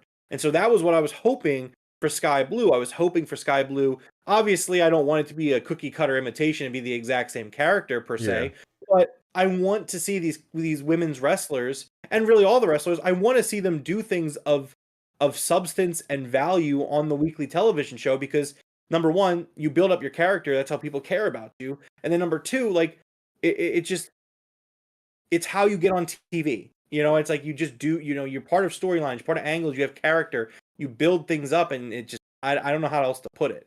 no, I see where you're And saying so now. Like when you said they that's dropped where it, like my problem comes from. It seemed like they were going to do something very interesting with Sky Blue, and then at the last second they were like, nah, we're not doing that. yeah, I kind of always had my doubts that she was gonna join Julia because the whole House of Black thing. Like it'd be. I'm not sure if it's a time to add any members or anything, but I see what you're saying now, how they kind of dropped that part. But I always thought it was going to be 50-50, like she's either going to join her or face her in a match. So, I guess another time for me to say let it play out tonight, I guess. I guess. All right. Okay. All right, let's move on here. We had MJF basically sitting upset in a hallway or it looked like the backstage parking garage area. And the Acclaimed show up. They got a garbage bag and they tell MJF, look, we're going to team with you tonight. And all you got to do is scissor us and wear what's in this bag. And MJF is like, nope, not going to happen. He's like, there's one more group that I can talk to. And dude, I thought this was absolutely hilarious, to be honest. We had the entire team TNA standing there, Jeff Jarrett, Sanjay Dutt, Satnam Singh, and Jarrett's wife. I'm not even sure I know her name. Karen Jarrett. Yeah, I do. I thought it was hilarious the way that they were standing there, just like, come on to MJF, like choose us, this was great. And then it made it pretty obvious MJF was going to choose the Acclaimed. He looked at the trash bag and shook his head and walked off. I enjoyed that segment a lot. Did you? Yeah, it was good. Okay. Again, I think that the segment in general, the MJF stuff peaked earlier in the night for me. But I mean, I enjoyed it. It was good. I completely agree. Good. Sergio says, do you guys like Vince McMahon? Absolutely not. That is why we don't watch the WWE. Like, that is like 99% of the reason we don't watch is because of Vince. We hate him. HATE is the word I would use. Next up, we had Renee Paquette. I wasn't sure what she was going to do, but Roderick Strong interrupts her, screaming, Renee! And this is another spot where I was like, dude, it's done. It's done, bro. I'm done with the screaming Roderick Strong, Adam, and Renee and Max. Yeah, again, it's like, and yeah, like I said earlier, like this was the point where I was like, all right, enough. It's like the Adam thing was gold. You struck gold, Yeah. and you're doing the Adam thing, and like it was hilarious. Loved it to death. And then you start doing the Max, and it's like, all right, like I get it. Haha. Yeah. Now you're just doing everybody, and I'm But like, I think Renee, I think Adam Cole was meant to be us here. I really do. Because Adam Cole was on No. video chat with Roderick Strong, and he says absolutely nothing to Roddy other than, Roddy, shut the hell up. And he hangs up on him. So I hope that was Adam Cole being us as well. Like, shut up. Hopefully that's enough of Roddy yelling at everybody. I don't think that was the case. I understand how you're trying to give them the benefit of the doubt, which is Wishful understandable. Yeah, for sure. It's fucking terrible. This segment right here, just cut the entire segment. Yeah, could have been cut. Could have been on Rampage. I need that button. Not even Rampage. There's only one on Rampage. Right. Next up was time for the main event, the 8-man tag. We had the Bullet Club Gold versus MJF and the Acclaimed. Max Caster's rap was absolutely fantastic, even though most of it was censored for me. I don't know how much of it was censored for everybody else, but there was a good chunk of that thing that was censored for me. Yeah, I have no idea. I have no idea what happened there because I thought it was astonishing. It was great. Must have been really, really good for those who got to hear what it actually said. But this was a fantastic match. I loved Billy Gunn. It was his birthday. Looks like this might have been a favor to Billy because he got to have a match with both of his sons in it. We got to see Billy take out both of his boys a couple of times here, a couple of times there. I had a lot of fun in this match. Usually 8-man tags are a little hectic for me. I'm not a huge fan of the multi-man matches, but I had a lot of fun in this one. So I think MJF teaming up with the Acclaimed was a legitimately cool moment. Agreed. That I definitely really enjoyed and appreciated. It's a pairing that obviously we hadn't seen before. And so by that thought process, it's awesome. Yeah, that pink gear that they gave. So what was in the plastic bag that they gave MJF was basically a pink Burberry scarf and pink gear for MJF to wear. He had boots, knee pads, and everything. And I got to admit, man, as a guy who likes, I do wear pink every now and then. MJF looked absolutely fantastic in that pink gear. That pink Burberry scarf was awesome. I loved it. Right. Yeah, no, it was great. And it looked great. And it was a cool moment. And I thought the match was pretty good too. Oh, absolutely. The match was great. Now, there was something I wanted to ask you about here. So when they kept trying to do the scissor with MJF, did you notice every time MJF put his hand up to do the scissor, he looked like he had never held a pair of scissors in his entire life? Like, MJF is such a great actor. The way he was holding his arm, it just looked like he didn't understand how to hold his arm to do the scissor. You know what I mean? Like, if that's a better way to put it. I just love the little tiny things that MJF does. Like, if you pay attention with MJF, every little thing he does is something in psychology or, something in wrestling. It's great. I love this guy. Right. So MJF does get an awesome hot tag. He hits a massive kangaroo kick to the Guns. But while he is distracted from the crowd amping him up from the kangaroo kick, he eats a Blade Runner from Jay White, who picks up the 1, 2, 3. Rome, all it took was one Blade Runner, man. 1, 2, 3. I didn't like MJF taking a pin here.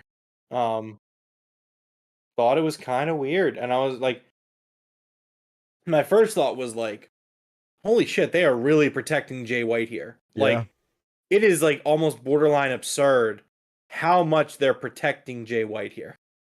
It's like, well, what happens afterward makes it make a little bit of sense because you wanted MJF to kind of be out of it for the whole, so let's just go ahead and explain it. So after the match, there's a big brawl with everybody, but we're left with MJF and Jay White in the ring, and Jay White has the belt. And I think this is where it kind of makes sense because we have MJF kind of dazed and confused trying to get back up. And that's where it kind of makes sense that Max from the Acclaimed has to push him out of the way, and he eats the belt shot instead from Jay White. So it kind of makes sense of like why MJF was about to just get blindsided by the belt. You know what I mean? That he was the one that took the Blade Runner and took the pin. But I still agree with you that I'm not sure I liked our champion taking the pin here in an 8-man tag, but I think it made a little bit of sense. You know what I mean? As much as I didn't. Yeah, I know. It's definitely not the most egregious thing they've done in the last 24 hours, as we've discussed. Yep. So Max takes the belt shot for MJF, and it leads to MJF looking very concerned for Max while he's laying on the mat. And they eventually get him up to his feet, and you know, he is a absolute soldier to the bit. He wants to scissor with MJF, and MJF tries to walk away from the scissor, but Daddy Ass gets absolutely furious with MJF. Like, this motherfucker came to your assistance, we came to your help, and you're not even gonna scissor him. He just took a belt shot for you, man, you know? And MJF actually does it, man. We get the 4-way scissor party at the end, and we go off the air. Like you said, this wasn't a stellar Dynamite, but I don't think it was a bad Dynamite in any way. There was just a few things that, you know, could have been better. Probably a few things they could have cut off. But like I said, I think this is a build towards Full Gear. We're gonna get better and better Dynamites as we go in these next few weeks. I see. My biggest problem is like, and I think I agree to an extent of what you're saying. Of I'm looking at this in a macro sense, and you're looking at this as like this episode of Dynamite. Like, yeah, no, like this episode of Dynamite was fine overall. Like there were things I didn't like. There were things I did like. But I think the things I don't like are very weighted, and I'm very concerned about them. A lot of things that AEW that I like they've done the last 24 hours that I don't like are things that I'm just gonna say it that I would expect WWE to do. They're partially reasons why I stopped watching WWE. So I'm concerned in that regard. Um, I can't not put it any other way. Yeah. I think the Big Show thing. I just think that a lot of the again that trifecta of issues, just the tone deafness of not listening to your audience, the Big Show. Yeah. I And just then the think Flair stuff, which I want to talk about tonight before we get off the air. Like these three things, I think are just so glaring to me. Like as someone who has been through the cycle of falling in love with wrestling, falling out of a love of wrestling. Like I've seen this before. I've lived this before. And so, like obviously, and it's funny because it's like, oh, okay, well, this is very, very soon, and it's not like this has been happening for like months in a row and consecutively. So we'll see what happens. But the last 24 hours have been a very glaring cause for concern in my camp. For me as a fan, as someone who's very invested in this company, in a lot of ways, whether it be as a fan, as a customer, as a content creator, whatever, whatever avenue you want to look at it, it's absolutely concerning. So I'm going to be vocal about it. I got you. I am not sure if this is real. Like, I don't know if this is from AEW or not, but I have found a Ric Flair is All Elite graphic. No, the fuck you didn't. Yeah, somebody may have made it, but looks like I did find it. It only has like 1 like, so I don't think it came from AEW anywhere. No, yeah, that's probably not for Yeah, looks good. It does not. Yeah, so I mean, I agree with what you're saying. I totally understand where you're coming from here. I really think the announcement thing with Tony tonight was just a complete I don't want to say it was a tone deaf thing because I really feel like he does have his finger on the pulse of the fans for the most part. And I want to think this was just him thinking this was a much bigger deal than it actually was. Even though like internally in the company, this is a big deal. But like we said, like this is definitely missing what the fans are looking for and wanting when he says he has a big announcement. You know what I mean?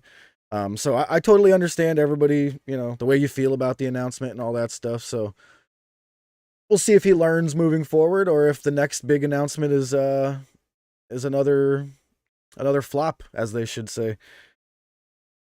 Anything else you want to get off your chest before we head out of here? Yeah, I want to talk about Ric Flair. Okay, go for it. So for those that have had the great fortune of living under a rock today, Yeah.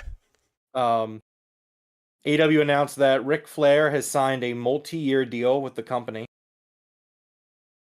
And honestly, Trying to find it here. Honestly, I'm not sure where I want to begin with. Well, I mean, for starters, as I was scrolling Twitter just now, Bodyslam.net puts out an article. The headline is, "Was signing Ric Flair the worst decision Tony Khan has ever made?" And that is the level of decision that this was. That is the question that we need to ask ourselves. Do I think it's the biggest mistake he's made? I think it's like the second biggest mistake. So maybe, but that's a bias though. It might be the biggest. It's funny that you say that, because the tweet that I found that put out that is all elite graphic is saying Ric Flair's a game changer. This is the best move Tony Khan's ever made. So well, that's a disgustingly incorrect statement. that my friends is what we call a blind bias, and that is not okay. You should not be a blind bias to anything. You definitely keep your eyes open and make sure that you're aware of things. You could definitely stand behind things and support things, but you should definitely you definitely don't want to be a blind follower. There's a sheep. That's a sheep right there. Anyways, so for me, few thoughts that come to mind. Number one, this is just absolutely like one of the most disgraceful things Tony Khan's ever. Like absolutely, hypocritical for starters. Like, yeah, let's start there. The absolute hypocrisy. I never want to hear Tony Khan ever talk about bashing Vince McMahon ever again. That's just out the window. That's just not no. So are we taking the Dark Side of the Ring episode as fact? Is that where we're at now? Well, number one, absolutely I am. Okay. Number two, there's a lot more SA charges and accusations about Ric Flair spanning the entirety of his career. The dude is an absolute dumpster fire of a human being. The dude's I remember when the WWE Network was a thing, they had this animated special. It was like a series, and it was like Tales from the Road or something like that. I forget what it's called. But they had wrestlers tell stories about their travels on the road. And it's told by the wrestlers, their stories, and then they would animate them. And Ric Flair told a story, and Ric Flair has said that he's done these things. He would tell that story where he did this. Ric Flair is an absolute garbage human being, if you want to call him that. Vince McMahon, Ric Flair, same shit. The exact same thing. So if we're going to sit here and we're going to say that, if I'm going to sit here and give Vince McMahon a hard time and give him the shit that he rightfully deserves for the awful scumbag that he is, I'm going to do the same for Ric Flair. Now, here's the thing. I was okay with them bringing in Flair for the sake of Sting, right? Unfortunately, Sting, not this part's not unfortunate, but Ric Flair being there is unfortunate. Sting is going to go down as one of the GOATs, if not the GOAT for many people. And he is ending his career. He has every right after this legendary career to go out in the most special way that you can. And I totally understand Tony Khan bringing Ric Flair in for Sting's last run. And I can stomach it. I can totally understand it. But that is not what this is. Sting is going to be done in March. You just signed Ric Flair. People are saying it's a 2-year deal. I don't know. All I know is that the official press release says multi-year deal. And so at no point ever again, as much as I love Tony Khan and respect the guy and big fan of his, at no point can you ever again point out Vince McMahon's bullshit when you have this guy on your payroll. I'm sorry. You just can't. It just doesn't work that way. You won't get to just pick and choose when to ignore and not ignore awful bullshit. It just doesn't work that way. At all. that's just what it is. Like, that's just factual. Like, and at that point, if you're going to pick and choose whether you give Ric Flair a pass and Vince McMahon not a pass, at that point, that's just bullshit, and that's not fair. Like, that's I mean, what I it can is. see where that's coming from. I don't really have an opinion on Ric Flair one way or the other. I haven't done my due diligence to research any of his shit, so I can't speak one way or another.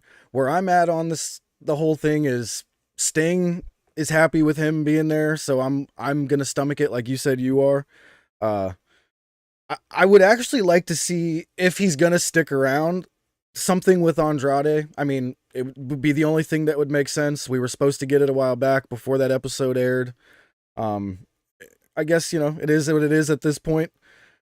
And then, yeah, like I'm not one that's gonna sit here and say that I believe that Dark Side of the Ring episode 100% because I've seen many wrestlers defending Rick and I've seen many that are not defending Rick. So don't know what to believe at this point.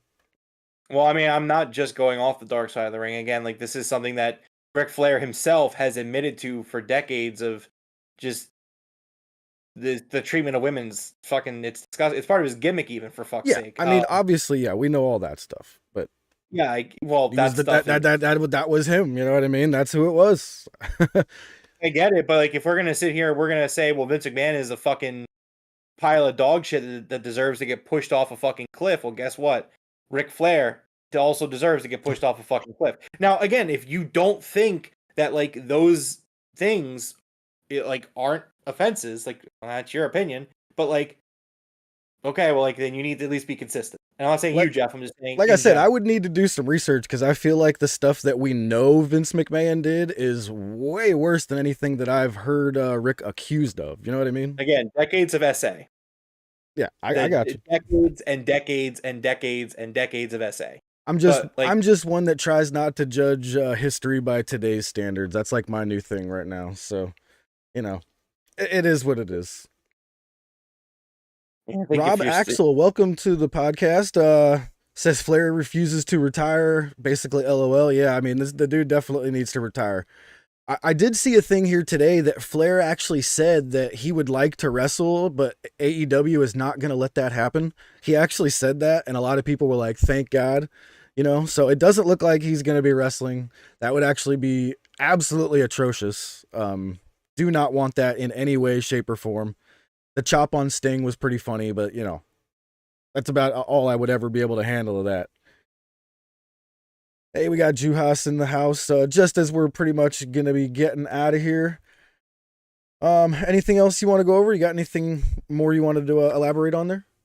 I mean, the other thing that I have a big issue with Ric Flair is, what exactly does Ric Flair in 2023 have to offer for a pro wrestling promotion? That's a great question. Like, okay, so like, even if you want to look past the SA stuff, which, I mean, Jeff, that's your opinion. I mean, you can do whatever you want. What is Ric Flair bringing to the like, Ric Flair can't even do a fired up Nate promo. Right. His pacemaker is gonna fucking explode. Like what exactly? Look at it look at it through a business. Well, that's what I'm doing now, Juhas. Is what exactly does he bring to the table that in AEW in 2023? So like, my answer, all he's doing is taking TV time away from other guys who are in the company already working hard. No. So if he's as a manager, he's not taking any TV time from anybody. He's going to be with someone, right? Now, what I would say to you from a business standpoint is he brings the possible keeping Andrade happy in AEW and possibly bringing Charlotte over. As much as I don't want Charlotte over here, that would be a massive win for AEW, whether we would want to admit that or not. Charlotte coming over to be with Andrade would be huge. So from a business standpoint, will this be something where Andrade is going to be happy and stay and maybe get Charlotte? That's where I'm leaning towards, but we have no idea. I mean, I guess we're just going to have to hard disagree on this. Yeah, I mean, yeah. Like an extremely hard disagree. I think that this is a terrible fucking thing for the company to do. I can't help but be left with the thought of like, man, we really couldn't keep CM Punk on the roster because he got into fights with other talent, but like, man, Ric Flair is gonna get the green light, huh? Okay, that's But Ric Flair hasn't done anything in decades that, you know what I mean? Like, we're talking I mean, about. we can get into arguments that, like, I don't know if you want to do these arguments live. Like, if like obviously Ric Flair didn't murder a man that we know of, but if a guy killed a guy 30 years ago, it's like, well, it was 30 years ago. Who Well, gives a yeah, fuck? I know. If it I'm happened 30 just. years ago. Yeah, that's again. I I'm see not what you're trying saying. to. Yes, I see. Like, and I understand, like, looking at things, standards of different ages, like whatever it be. I'm never going to. Well, like, I'm not going to look back at, you know, I'm not going to get super controversial, but I'm not going to look back at like racism, be like, well, you know, it was the 1800s and it was okay to treat people that way, so it's okay. But like, no, it's still No, of bad. course it was not. Again, just saying, like, and you can do the research, but there's enough out there with enough people saying that this stuff is true. It's like, you know what they say about smoke and fire. True, yeah. It's just saying, like, there's a lot of stuff that could be said, and Like I said, I'm just to the point where if Sting is happy with what's going on, I'm willing to see what's going on. But you know, it is what it is. You know, some people like it, a lot of people don't. Seems to be. Juha says it. He can bring nothing, but he is ratings. You know, maybe that's what we're looking at here. But is he ratings? Because he showed up on Dynamite 2 Wednesdays ago, and they had the like extremely low ratings. They got destroyed in the rating. But that was the night that me and you specifically were there, and we talked about why they got destroyed in the ratings room. Just saying. We know why they got destroyed in the ratings, sir. Something happened in Maine, remember? Yeah, I do. But if he is such a draw, it shouldn't matter, right? But did you see his quarter? His quarter was massive. It was almost 1 million. So there you go. No. There you go. I didn't know we had a Ric Flair. All right, let's go ahead and close this one out, sir. Let's go ahead and wrap it up. You want to? Okay. Wrap it up. Yeah, sure. We can wrap it up. That's fine. This is episode 183 of the Broken Tables podcast. If you like this video, please hit the like button, subscribe on your way out. Thank you so much for hanging out with us here tonight. You can join our Discord, follow us on Twitter, join Jeff's Ric Flair fan club. We have plenty of stuff available. We also do video games. Oh, that was horrible timing. Why? What did you do? I was holding up my Acclaimed finger and doing something. Well, there you go. Well, again, where there's smoke, there's fire, they say. Thank you guys for watching. Come hang out with us. Follow us on Twitter in the description below. We'll be back on Saturday with our AEW Collision review, followed by our Monday Game Room podcast. A lot of fun stuff going on here on the channel. I think that's pretty much everything. Yeah. So everyone have a good night. Right on. All right, everybody. Thank you guys very much for joining us. On your way out, please drop an elbow on that subscribe button if you have not already. And we will see you guys next time. Top guys out.